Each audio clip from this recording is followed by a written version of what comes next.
अस्सलामुअलैकुम बच्चों, औज़ु बिल्लाहि मिनश्शैतानिर्रजीम, बिस्मिल्लाहिर्रहमानिर्रहीम। रब्बि इश्रह ली सदरी व यस्सिर ली अमरी वहलुल उक़दतम मिन लिसानी यफ़क़हू क़ौली। अल्लाहुम्मा सल्लि अला मुहम्मदिन नबिय्यिल उम्मी व अला आलिहि व सल्लिम तस्लीमा। बेटा, I welcome you all in this video, in this session. और इस सेशन के अंदर हम आई कैप के पास्ट एग्ज़ाम का एक और क्वेश्चन देखेंगे, उसको डिस्कस भी करेंगे, उसको सॉल्व भी करेंगे, उसको सोल्यूशन भी डिस्कस करेंगे। This is also one of the ICAP's past exam question, जो क्वेश्चन बैंक के अंदर सारे पास्ट एग्ज़ाम के क्वेश्चंस हैं। So mega limited is one of them, which is question number 14 of your question bank, जिसे हम आज की वीडियो में, आज के सेशन के अंदर देखेंगे।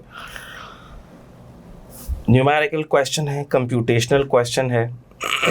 इसको हम सबसे पहले अप्रोच करेंगे by reading the requirements. Under the provisions of Income Tax Ordinance, compute taxable income and net tax liability of ML. Show all exemptions, exclusions, disallowances where relevant.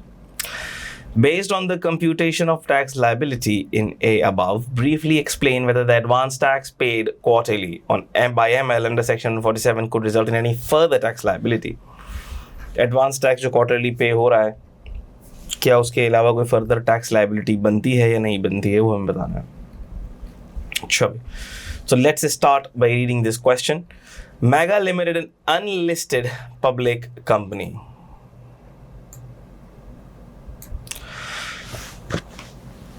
owns an industrial undertaking which is engaged in the manufacturing and supply of a specialized machinery to power projects. Following is the extract from the profit and loss account of ML for the period ended 30th June 2025. Sales given है, cost of sales given है, GP, admin, selling, financial charges, other income, PBT. So prima facie on the face of the P&L, there is no element which is unusual. ठीक है, जो पहले आपने देखना है। For example ऐसा हो सकता है, यहाँ पे आपको गिवन होता ऊपर फेस पर ही finance charges of lease machinery. Notes में कोई इन्फॉर्मेशन ना होती तो वो आप वहीं हाईलाइट कर लेते कि आपने उसे रिवर्स करना है, ऐड बैक करना है। ठीक है, तो सबसे पहले आपने इस एक्सट्रैक्ट को स्कैन करना है। ठीक है, अब आपको एडिशनल इन्फॉर्मेशन गिवन है इस एक्सट्रैक्ट से related. In July 2024, ML purchased and installed plant and machinery for BMR of existing plant and machinery from an Austrian-based non-resident supplier for rupees 52 million. Cost हो गई। The title in goods was transferred outside Pakistan. ML did not deduct any tax from payments made to the supplier. Title जब outside transfer हुआ है तो बाहर की country के अंदर ही जब टाइटल ट्रांसफ़र हुआ है तो विद होल्डिंग की कोई रिक्वायरमेंट एज सच अट्रैक्ट नहीं होती। हाँ, जब ये मशीनरी पाकिस्तान आएगी तो उसके ऊपर एडवांस टैक्स जो भी लगेगा, जीडी के ऊपर जो भी टैक्स लगेगा, वो एडजस्टेबल टैक्स होगा। Plant is depreciated on a straight line basis over its useful life of 10 years. The investment in the plant was made with borrowed funds. Okay. तो बेसिकली ये जो अकाउंटिंग डिप्रिसिएशन होगी वो add back हो जाएगी। ठीक है, reverse the accounting depreciation. The cost of sales includes a penalty of rupees 0.5 million in respect of breach. Okay, अच्छा, जो reversal होगा ना, let me highlight it with orange. Okay, so again that's an orange line. Cost of sales include, अच्छा एक minute अगर आप मुझे दें तो मैं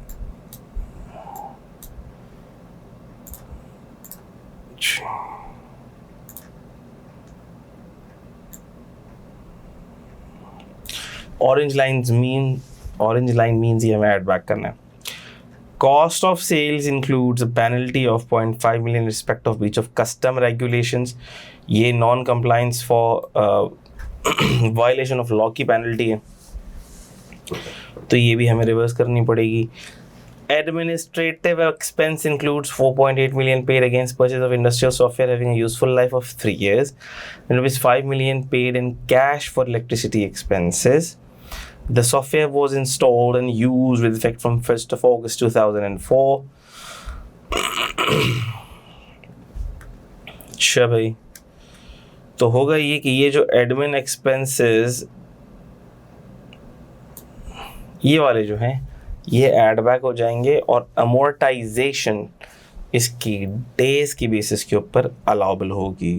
ठीक है, so amortisation allowed on the basis of number of days. Okay, other charges include a donation of rupees 13 million paid to a university established under provincial law. ML's director was also on the board of governors of that university. तो हमने कहा कि ये भी reverse होंगे.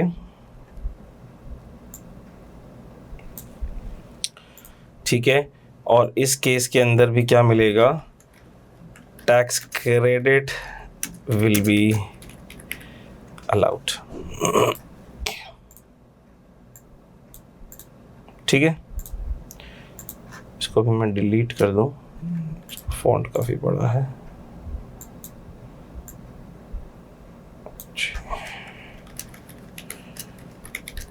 amortization,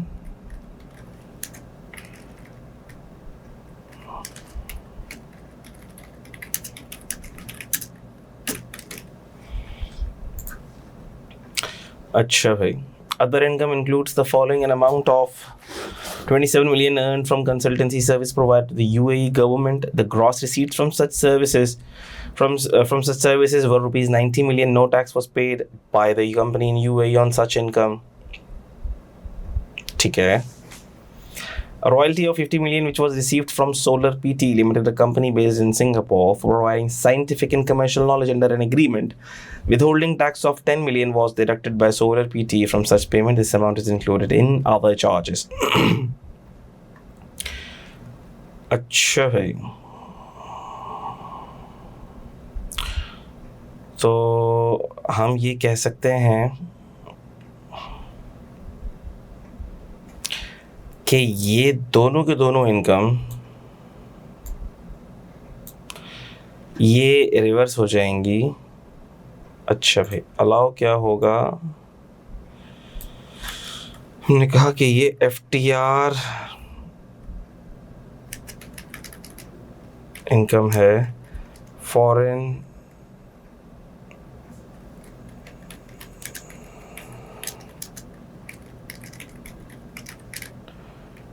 consultancy,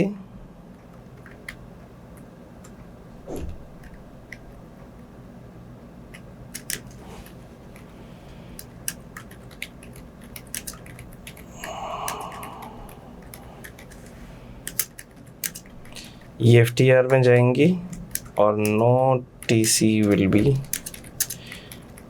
allowed.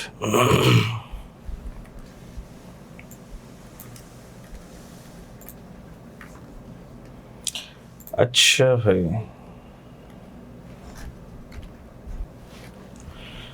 above amounts were brought in Pakistan and foreign exchange through normal banking channels in compliance with the foreign exchange regulations. ठीक है, unadjusted business loss उससे कोई फर्क नहीं पड़ता, ये FTR में जाएंगे इनकम दोनों के दोनों. unadjusted business loss brought forward from tax year 2018, अभी चल रहा है 2025. साल कितने हो गए इसको 19, 20, 21, 22, 23, 24 में लास्ट ईयर था, 25 में कैरी फॉरवर्ड नहीं होगा क्योंकि इसको 6 साल हो गए. नॉर्मल बिजनेस लॉस को 6 साल हो गए. अनएब्जॉर्ब डेप्रिसिएशन ये एडजस्ट नहीं होगा. अनएब्जॉर्ब टैक्स डेप्रिसिएशन एडजस्ट हो जाएगा. प्री कमेंसमेंट एक्सपेंडिचर का अमोर्टाइजेशन भी एडजस्ट हो जाएगा. Normal business loss adjust, normal business loss adjust नहीं होगा.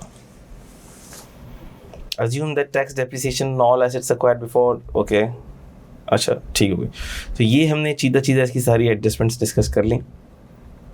इजी क्वेश्चन है, कोई बहुत ज़्यादा मुश्किल नहीं है.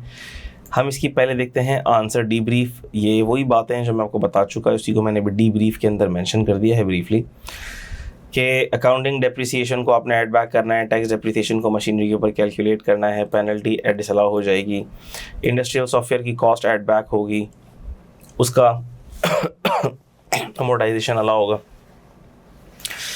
यूटिलिटी एक्सपेंसेस की कैश में कोई लिमिट नहीं है, जितना चाहो आप कैश में पे कर दो, ये डिसअलाउ नहीं होगा। डोनेशन एक्सपेंस नहीं होगा, टैक्स क्रेडिट मिलेगा, एसोसिएट है, परसेंटेज आदि हो जाएगी।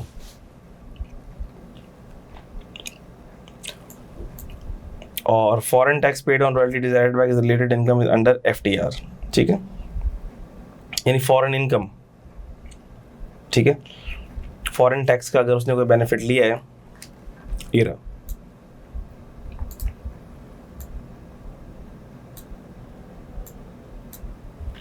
तो ऐसा कोई बेनिफिट मिलने वाला नहीं है।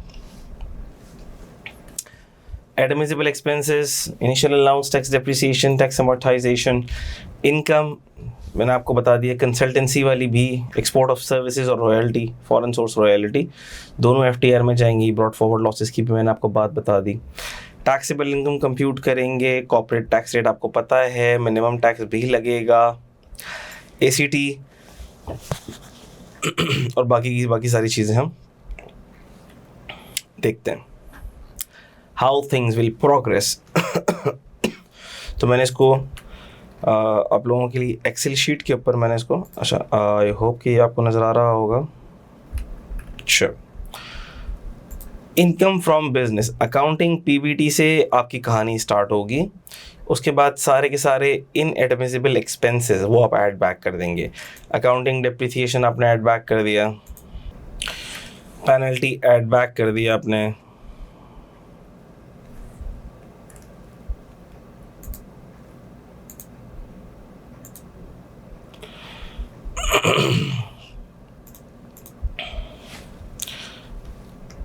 अच्छा भाई इंडस्ट्रियल सॉफ्टवेयर एक्सपेंस आउट कर दिया, तो ऐड बैक कर दिया। इलेक्ट्रिसिटी, ये कैश एक्सपेंस के ऊपर कोई फ़र्क नहीं पड़ेगा क्योंकि इलेक्ट्रिसिटी यूटिलिटी के बिल पे किए हैं, वो अलाउड है, अनलिमिटेड, आप कैश में जितना चाहो पे कर सकते हो। डोनेशन टू अप्रूव्ड इंस्टीट्यूशन पे टैक्स क्रेडिट मिलेगा, एक्सपेंस अलाउ नहीं होगा। और FTR इनकम को हमने रिवर्स कर दिया, फॉरेन टैक्स जो पेड चार्जेस में से हमने डिडक्ट किया था वो उसको भी रिवर्स हमने कर दिया। Foreign source consultancy income FTR में जाएगी, हमने हटा दिया। रॉयल्टी इनकम FTR में जाएगी, हमने हटा दिया। इनिशियल अलाउंस मशीनरी का हम कैलकुलेट करेंगे,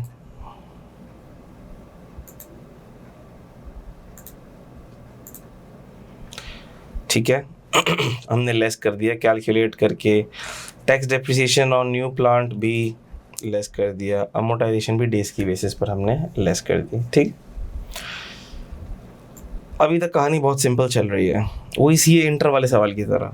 अब आ जाओ ज़रा, brought forward losses, normal business loss हम नहीं ले जाने वाले। अनएब्जॉर्ब डेप्रिसिएशन को हमने एडजस्ट कर दिया, अनएब्जॉर्ब अमोर्टाइजेशन और प्री कमेंसमेंट को हमने एडजस्ट कर दिया। अनएब्जॉर्ब्ड अमोर्टाइजेशन वो अनलिमिटेड पीरियड की है। उसके अलावा जो प्री कमेंसमेंट है वो तो 5 साल के ऊपर आपको एक्सपेंस आउट करने हैं, लेकिन उसके अंदर भी जो अनएब्जॉर्ब्ड अमोर्टाइजेशन है ऑब्वियसली उसका कोई टाइम लिमिट नहीं है। तो जब अभी सारी एडजस्टमेंट करते हैं तो आपके पास फिगर आ जाती है 69,986 रुपीज़ इन 1000 की बात हो रही है। तो बेसिकली 69 मिलियन की हम बात कर रहे हैं कि 69.9 मिलियन आपके पास टैक्सेबल इनकम आ जाती है। अच्छा भाई, तो हमने इस पर 29% निकाल लिया, ठीक है, फॉरेन इनकम का कोई टैक्स क्रेडिट नहीं मिलेगा, हमने इसके ऊपर 29% निकाल लिया और हमने टैक्स क्रेडिट को लेस कर लिया, सही।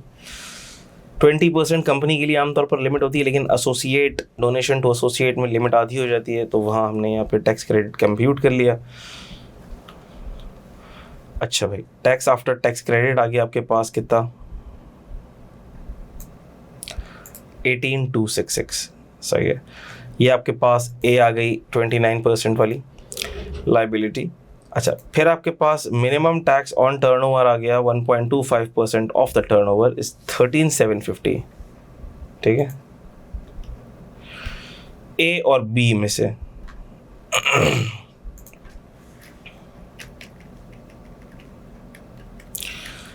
सबसे पहले हम ए और बी का मुकाबला कराएंगे, दोनों में से जो हायर होगा वो जीत जाएगा। मिसाल के तौर पर अगर मिनिमम टैक्स हायर होता अभी तो मिनिमम टैक्स हायर नहीं है, 13,750 आ रहा है। अगर मिनिमम टैक्स हायर होता, जितना हायर होता कैरी फॉरवर्ड हो जाता, ठीक है, 3 साल के लिए कैरी फॉरवर्ड हो जाता। यानी पहले हमने मुकाबला कराना है A वर्सेस B का, फिर दोनों में से जो जीतेगा उसका मुकाबला कराना है C से, ACT से। ACT बहुत सिंपल है, अकाउंटिंग PBT हमारे पास गिवन है, हमने FTR की इनकम को हटा दिया और हमारे पास ACT आ गया, जिसका हमने 17% अकाउंटिंग इनकम आ गई। अकाउंटिंग इनकम का हमने 17% निकाल लिया, तो हमारे पास ये ACT की फिगर भी आ गई। तो जब हमने ACT के साथ तो जब हमने ACT के साथ कंपेयर किया, the answer comes up, A और B से मुकाबला कराया, A जीता, फिर जो A जीता उसका मुकाबला हमने C से कराया, तो फिर A ही जीता, 18,266, ठीक है।